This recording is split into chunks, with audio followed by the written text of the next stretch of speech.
Approve na hapon po sa inyo lahat mga kaibigan. Ako si Elaine Fuentes at inaanyayahan ko po kayong samahan niyo kaming muli at tulungan kayo. Sama-sama nating tuklasin ang mga pamahalaan tungo sa mga palatuntunan, proyekto, programa ng gobyerno at ng mga pribadong ahensya na sadyang ginawa para sa ating kapakinabangan. Ibahagi rin ang reaksyon at session sa ating email at fan page na naka-flash po ngayon sa inyong mga screen. Makilahok na kaibigan dahil ito'y programang para sa inyo. Dito walang alinlangan dahil dito ituturo namin ang mga pamamaraan. Ito ang approve. Gawin natin to.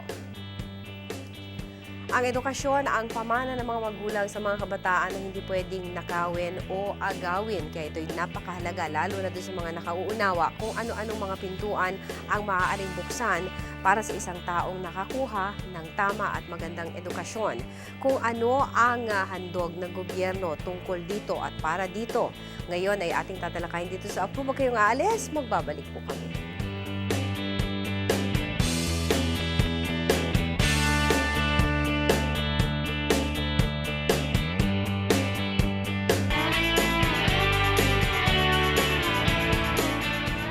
Edukasyon ay isa sa pangunahing pangangailangan ng mga kabataan. Ngunit hindi lahat ay nabibigyan ng pagkakataon na makapag-aral sa pribadong paaralan dahil sa kahirapan. May mga organisasyong handang tumulong upang maibsan ang suliranin ng edukasyon dito sa Pilipinas. Taong November 5, 1968, sa ilalim ng Executive Order No. 156 ay itinatag ang Fund for Assistance to Private Education na ang tanging layunin ay makapagbigay ng pondo sa iba't ibang pribadong sektor. Ang nasabing organisasyon ay nagsisilbing susi ng ating pamahalaan upang makapagbigay ng suporta sa mga pampublikong paaralan. Ito ay may committee na pinamumunuan ni Mr. Armin A. Luistro, Secretary of Department of Education, at ang mga miyembro ng committee ay binubuo ng mga opisyalis sa iba't ibang ahensya tulad ng NEDA, CAAP, PACU, at ACSCU. Isa sa mga programa ng FAPE ang Educational Service Contracting o ang ESC sa pamamagitan ng Republic Act 8545 na ang pangunahing layunin ay mabigyan ng kaukulang pansin ang kalidad ng edukasyon o pagtuturo sa mga mag-aaral. Kamakailan lang ay nailunsad muli ang pangatlo at huling stage ng training at workshops para sa gaganaping in-service training o INSET para sa taong ito, na binubuo ng 75 private high school teachers leaders na galing sa iba't ibang rehiyon. Isa sa mga naging feature ng trainers workshop ay ang online system ng Open High School Program. Ang OSHP ay gumagabay sa performance ng mga estudyante sa tulong ng mga guro at ng Level Up. Isa sa facilities ng FAPE na kapakipakinabang ay ang kanilang library. Karamihan sa mga nagpupunta dito, ang pakay ay ang mag-research para sa kanilang mga thesis, lalo na sa mga nagmamasteral at graduate students. Bukas din ang nasabing silid-aklatan sa iba pang mga mag-aaral mula sa pribadong paaralan na nais magsaliksik ng kanilang mga aralin. Ang tanging kailangan lamang ay ang kasulatan galing sa kanilang paaralan na nagsasaad na sinasang-ayunan ng kanilang gagawing pananaliksik. Ako si Jingy Perlustica at approve sa amin ang organisasyong ito. Fund for Assistance to Private Education. Kasama po natin si Dr. Carol C. Porio, ang Executive Director. Ma'am, magandang hapon po sa inyo. Magandang hapon po at kinagagalak ko at kinararangal kong maimbitahan dito sa programa ninyo. Nako, marami na po kami narinig tungkol sa FAPE, no po? At marami na itong natulungan. But before anything else, I would like you to tell our audience what FAPE is about. Ang FAPE, ang ibig sabihin, FAPE, acronym yan. Yes. Nang ibig sabihin ay Fund for Assistance to Private Education. Okay. Itinatag po ito ng gobyerno sa pamamagitan ng joint agreement between the U.S. government and the Philippine government. Okay. To put up such a program. Alright. And of course, nandoon dun sa inyong acronym yung word na education. Yes po. So, ito ay ka-work with ng ating Department of Education. Yes, yes. Ano ang relationship ng FAPE sa DepEd? We are not part of DepEd, but we are a partner of DepEd. Right. Sa pag-implementa ng mga programa ng DepEd. Isa na nga yung Educational Service Contracting. Yun ang pinakamalaki na programa natin. a very good example of PPP, yung public-private partnership in Okay. education. Yes, Yun, yes. yun. Naririnig na natin yan. So yung PPP na yan, nandun yung word na public, nandun yung word na private. How does it work? Okay. Kaya naging public and private dahil mga public school students are sent to private schools Okay. to continue their secondary education. Okay. Oo. And the reason behind this is nag-overflow kasi ang public schools natin. Sobra-sobra ang enrollment nila. So yung mga IELTS students na sinasabi, yun ang pinapadala sa private schools as a subcontracting program. Ayun. Okay. Yun, So, yun. binabayaran natin yung private school to accommodate Yes, yes. students that cannot be accommodated anymore In or the public in the school. public schools or under special circumstances. Okay. Yes, yes. Nakakatulong ba ito, ma'am, sa pag-prevent ng pagtaas ng dropout ratio? Yes, yes. Okay. In fact, dito sa program natin sa ESC, mga 2% lang ang dropout program, dropout rate natin. 2%. 2%. Okay. oo. As compared to kung wala yung FAPE. Kasi ang data nila sa public schools medyo mas mataas Okay. ang dropout rate nila, something like 6 to 8%. Dito sa ESC, mga 2%. Okay. So nakita na natin yung mga magagandang basic benefits na nakukuha sa FAPE. Now, curious ako, gaano kalawak ang program ng FAPE? Ibig sabihin, ito ba sa mga metropolitan areas lamang? No. Okay. Nationwide ito. When you say nationwide, Nationwide. tawi-tawi Yes. kasama. Tawi-Tawi, Basilan, marami kaming mga eskwela, mga participating schools doon. Sa So FAPE even in the program. remotest areas. oo. Right. Okay. Now, saan po nanggagaling ang inyong pondo?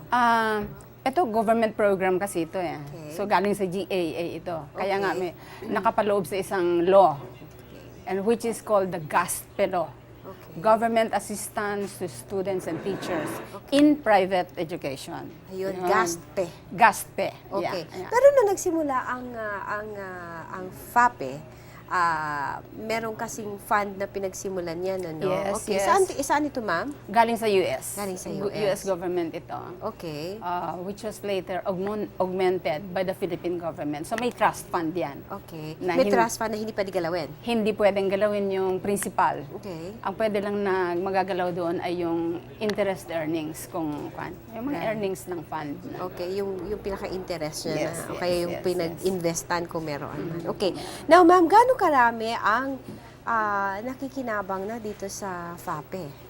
Kung ESC lang, there are about 1 million students already. Okay, when you say ESC, what does that mean? Educational Service Contracting, high school ito. High school. High okay. school, oo. Meron na tayong gaano? For this, About 1 million. about a million. And what time span are we talking about? Grade 7 up to grade 10 ang coverage nito. For a year? For 2 years? For 10 years? Every year. Every year. oo. Wow. Let me have that figure again. 1 million. 1 million. Oo, 1 million every year. Every year. Ibig sabihin, kung lahat ng first to fourth year, basta't mayroon tayong 1 million students na sinusuportahan ng GASPE. So that also translates, no, without no need to say it, no, but we will anyway. That's 1 million students na nape-prevent nating maging out of school youth. Yeah. Yeah, at Yeah. saka At saka kasi, doon kung masyadong crowded ang mga eskwelahan natin sa public schools, yung quality naman ng instruction ang mag-suffer. That's true. So, kailangan ilipat yung iba para medyo mabawas-bawasan naman yung yung enrollment, yung burden. burden. Okay.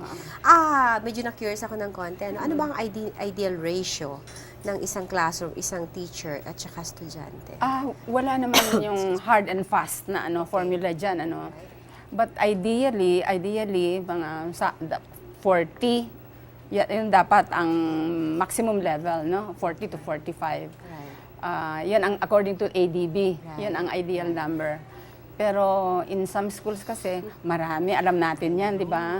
Yearly na nagiging problema Ang naging yan. average, 60. Doon sa mga talagang grabe, 70. 75. Yeah. Minsan, pag may nagmakaawa pang magulang hanggang 80. Kasi meron silang policy na no turn away eh. Right, oo. Kasi kaka-implement lang din yan. Now, speaking of policies, marami pa tayong pag-uusapan, mga kaibigan, at saka kung papaano nyo mas makikilala ang FAPE at ang mga taong nasa likod nito sa ating pong pagbabalik. Kaya huwag kayong aalis. Babalik po kami.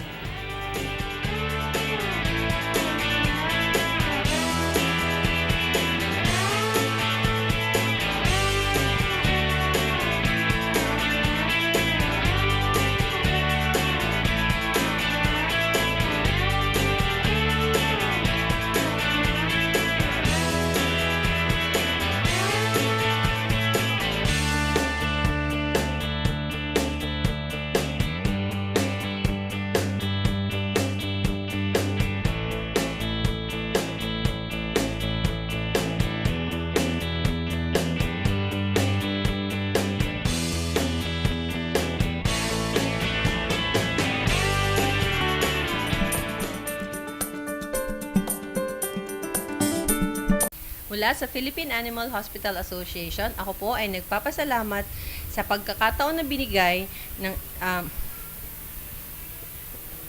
sa pagkakataon na inyong binigay para ipaalam sa inyong manunood ang tungkol sa aming samahan na nagbibigay pahalaga sa inyong mga alagang aso at pusa. APRUB!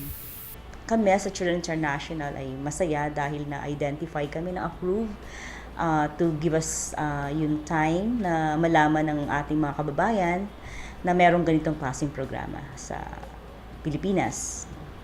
So, yun, thank you so much for that, for giving us this chance.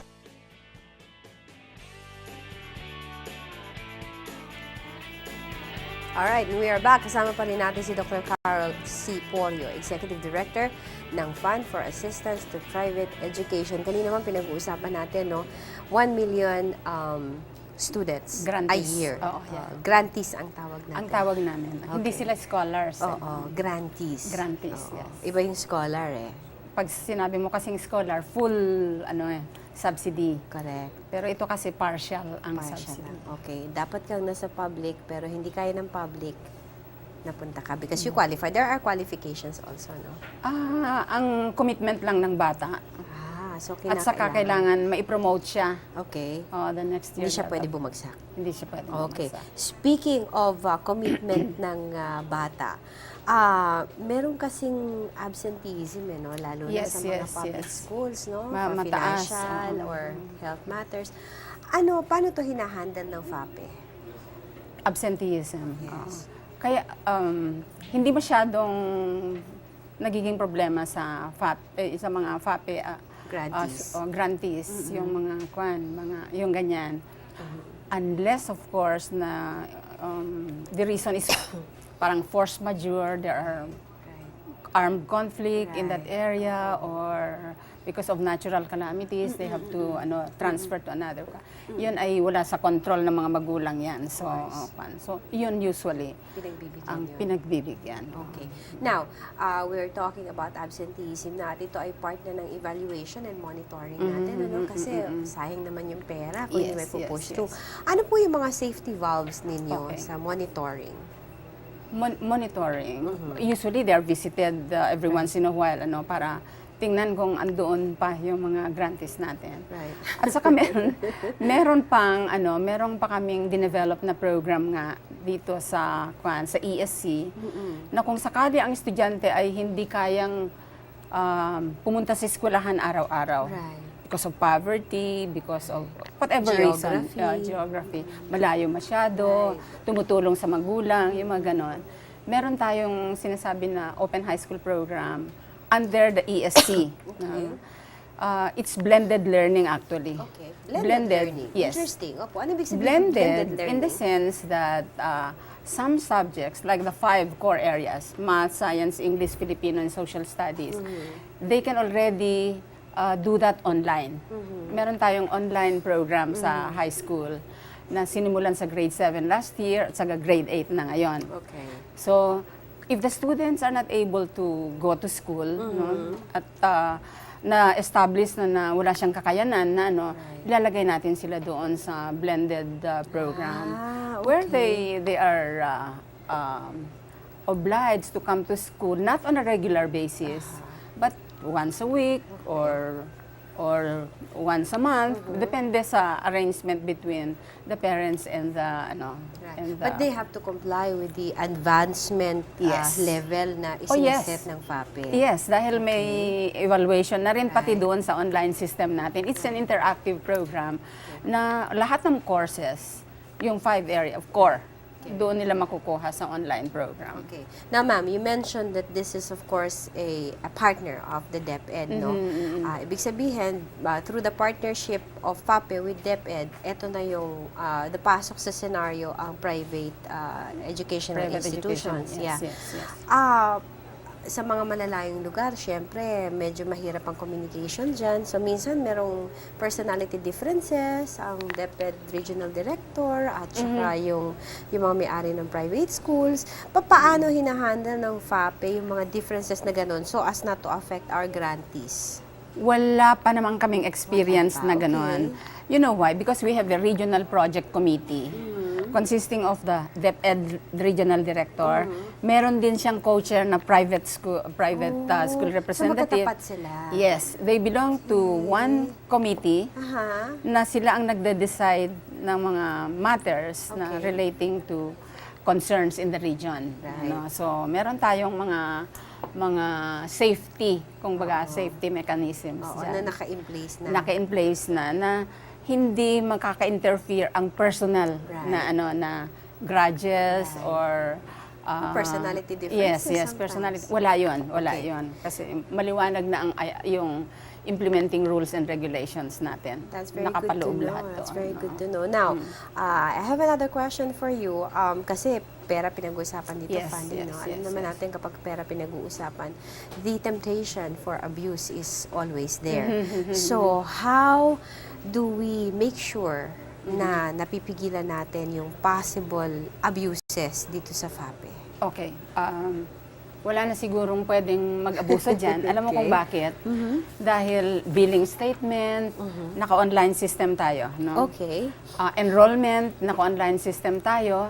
Pagkatapos nilang ma-encode lahat ang mga grantees nila, pumupunta ang mga staff natin with the help of DepEd din Right. to the schools and see if everybody is accounted for. Okay. O makikita mo din doon kung may mga spirits lang.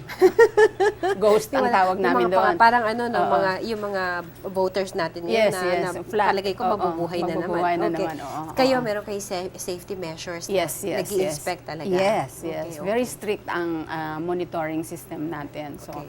once na ang isang eskwelahan ay nakakitaan ng mga ganon, yung violation sa Right. guidelines, hindi na sila makaka-recruit ng panibago the next school year. Okay. Meron bang guidelines din ang FAPE for certain private schools? Meron ba kayong parang accreditation system? Oh yes, yes. Okay. Meron tayong tinatawag na ESC certification program. Okay, what is PSC? ESC. Yung ESC. Okay, oo. okay. ESC certification program where we assess if the schools that are participating in the program meet minimum standards set by the DepEd. So meron DepEd ang may standard, tapos pagka magpapa-accredit sa FAPE, Yes. yun ang gagamiting standards. yun ang ginagamit natin na standards na para school ay mag-comply. Alright. Ngayon, kung hindi nila ma-meet yun, kahit na-recognized pa sila, hindi sila makakapasok sa program. May curiosity na naman, ano, Oo. halimbawa sa isang lugar, ano, there are several qualified Yes. private schools. How do you distribute your grantees among them? Okay. Usually, if you're in area where there is shortages in the public schools, Right. pinupul yan yung kwan, and then dinidistribute yan Okay. according to the capacity of the school to absorb. accommodate. Oo, to accommodate. Okay. Meron din weight yung certification level mo. Right. Kung above Ano level pa? Oo. Okay. Within standard, above standard, yung parang Mataas na, mas mataas mataas pa. mataas pa. Meron kang slot na additional. That's how we also Kahit saan compensate ko tingnan them. na, parang may sagot si Ma'am lahat. Okay. Hindi kasi nasa, Of alam ko course, naman of lahat course. yung Yeah, kanina. yeah. Now, ma'am, kasi dito sa APRUB, ang sinasabi namin lagi dito, hindi lang yung tulong na maipagkakaloob ng isang ahensya sa taong bayan, kundi kung ano din ang maitutulong ng taong bayan para bumuhat, makibuhat bayanihan ba? Oo. So, baka may gusto kang sabihin sa ating mga kababayan na pwedeng makatulong sa inyo and at the same time to make your job easier, no? In assisting our students because hinahabol natin na mabura na dito yung illiteracy. Oo. Sige, ma'am, you have the chance. Yung mga magulang na hindi makapagpadala. Ibang kung may dahil sa kahirapan ay hindi makapag-aral ang may mga pamamaraan naman, may mga tulong na binibigay ang gobyerno. Isa na nga itong ESC na binibigay ng DepEd sa atin para makapag-reach out tayo even to the out of school youths. Kasi may mga nagtatrabaho na diyan, hindi pa nakakatapos ng kanilang high school education. Right. Meron pamamaraan na so lumapit lang sila sa mga participating schools at magpalista. Magpapalista. Doon ba sa inyong opisina, because you have contact numbers, meron din kayong website. Yes. Doon ba pwede magtanong, ma'am? Of course. Nagpa-provide kayo ng information about that? Okay. At Laging may sumasagot. Yun, at kasi bait mo yung sasagot sa kanila. Kasi di ba minsan intimidating sa ating mga kababayan, tatawag ka sa telepono, ang suplado nung sasagot. Ayaw mo na makipag-usap. Yeah. Tama yan. Alright. I can assure you na Hindi ganon. mababait yung mga sumasagot. Okay. Ma'am, imbitahan mula ating mga kababayan doon sa full name ng ating programa at saka yung partnership natin sa DepEd. Oh yes, yung mga magulang, mga kababayan natin na gusto pang mag-aral, may pamamaraan na, meron tayong educational service contracting, at kung may hindi man kayo makakapunta sa eskwelahan araw-araw, meron din tayong alternative dyan, meron tayong blended program on the Open High School program.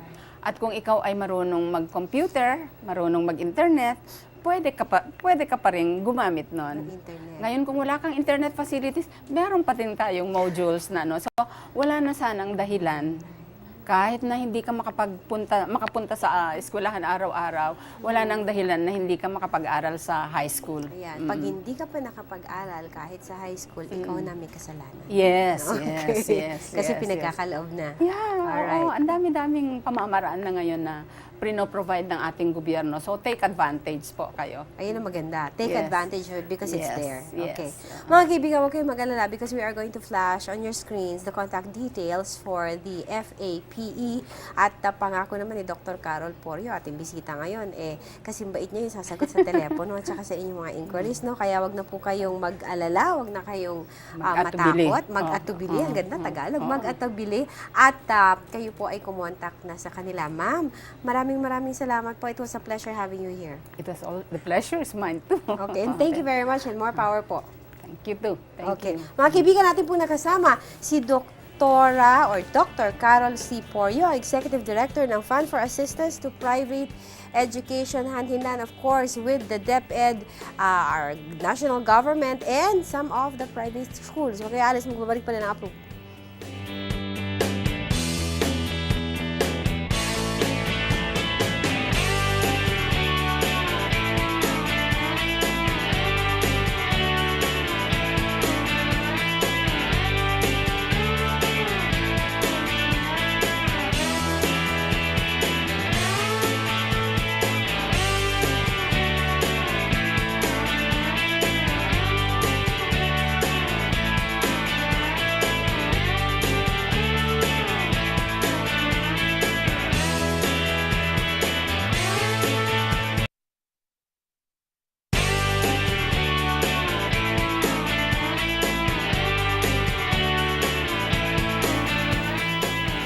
Kung gusto, may paraan. Kung ayaw, may dahilan. Nariyan po ang mga government programs, assistances galing sa private at saka sa government assistance programs. No po, hanapin nyo lamang. Narito pinagkaloob namin sa inyo contact details para po sa FAPE, kontakin nyo na po, sumulat na po, mag-inquire na po, malay nyo ito ang sagot sa inyong pangangailangan tungkol sa edukasyon. Approve na 30 minutes kasama kayo. Tandaan, ito po ay programang para sa inyo. Martes at Huwebes, yung alas 5:30 ng hapon, kami ay inyong makakasama at your service. Ako po si Elaine Fuentes at ito ang Approve. Gawin natin to.